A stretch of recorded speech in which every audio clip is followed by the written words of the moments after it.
Everybody. This is about your homework assignment for the Exploring Contemporary Art class.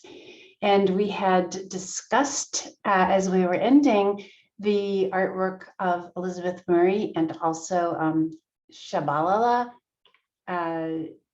Self. So those two artists worked from representational objects a lot of the time, well, less and less through the years, I think, in terms of Elizabeth Murray, but we did look at some of the ones where she was taking, for example, a coffee cup or other common household objects and abstracting them, exaggerating them, blowing them out of proportion. And Shabalala does that a lot in her work with figures, bringing them more personality, an exaggeration. She's not trying to be super realistic. She's taking lots of chances and risks and kind of having fun with the shapes in the canvas. So what I wanted to do is to help us move into that area of inquiry by starting with our contour line drawings.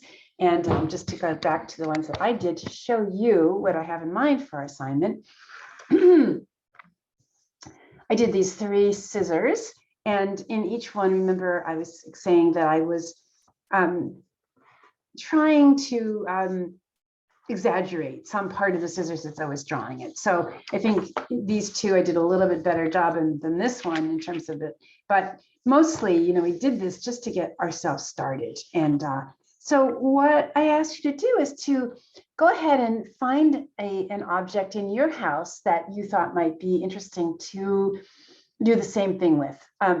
You just continue with the scissors. That's totally fine. But if you felt like you wanted to try a different object that you felt was more interesting to you, that's totally fine as well. But the idea is not to make a realistic drawing, or not even to strive for proportion, but to allow yourself that openness to play with an interpretation. So in this case, the scissors. And so I had said that after you do that, to go ahead and give yourself the opportunity to play with that and making some kind of an artwork that takes some playfulness about proportion and thinks about shape. So that was really wide open, in contrast to the very restrictive kind of exercise that you had last week, where you had rules. So now you have no rules except for working with exaggeration and the contour line drawing. So if I were to work with what I've got today, I actually really like these 3 drawings together. But I also don't love the fact that this white space, if I tried to put them closer together, it would get in the way. So what I think I'm going to do is take a larger sheet of paper. And I also think that what I might do too is to cut around these shapes so that I have more leeway to move these pieces around. So that's what I'm going to do right now. I'm just going to cut away, and you can do this. You could do something completely different, but I just think sometimes it's better for me to show you a little bit about what I'm talking about. It's not quite so abstract. So yeah, let me get another sheet of paper here. My backing. Yeah, just got this new paper, so I might as well use a piece and show you. Right. So yeah, use a nice clean sheet of paper, and I'm just going to move these so that I have a background, so that if I, I can move these things around, I can readjust them to where I want them to be. So yeah, so instead of just one, I think it might be really interesting to have a grouping of these somehow. And, I'm looking too at the negative spaces. So it's the shape of something has a lot to do with the shape that it's around it. And it's such an important concept, this negative positive stuff.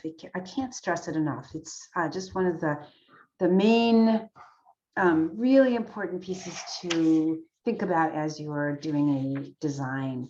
And so I really think what you want to do is to look at how your objects relate to the edges. They can even go right off the page for more interest. I mean, I have no problem with that. Like I could just crop that right there and have this go right off the page. I think I might even do that. Just because it makes the piece more interesting to look at, I think. And you know, makes us imagine that there's this piece goes right off the edge of the page, you know, and thinking about that. And then this thing, where does that want to go in relationship to this? And then we have this third. We really need a third to take up the space down here. I don't love this extra line. I just made a, not really a mistake, but I don't know that it really needs that extra line. So I'm just going to cut it right off. This is what I love about working with paper. You can cut it up and you don't have to worry so much, you know. It's totally fine. It becomes kind of a collage painting if you want to do that. And so now I have this third object that again, I'm looking at how it relates to the outer edges. So important, so important. So I'm going to pull this down a little bit, and maybe I'm going to do that. And maybe it's actually more interesting if these two overlap a little, right? So I for that to happen.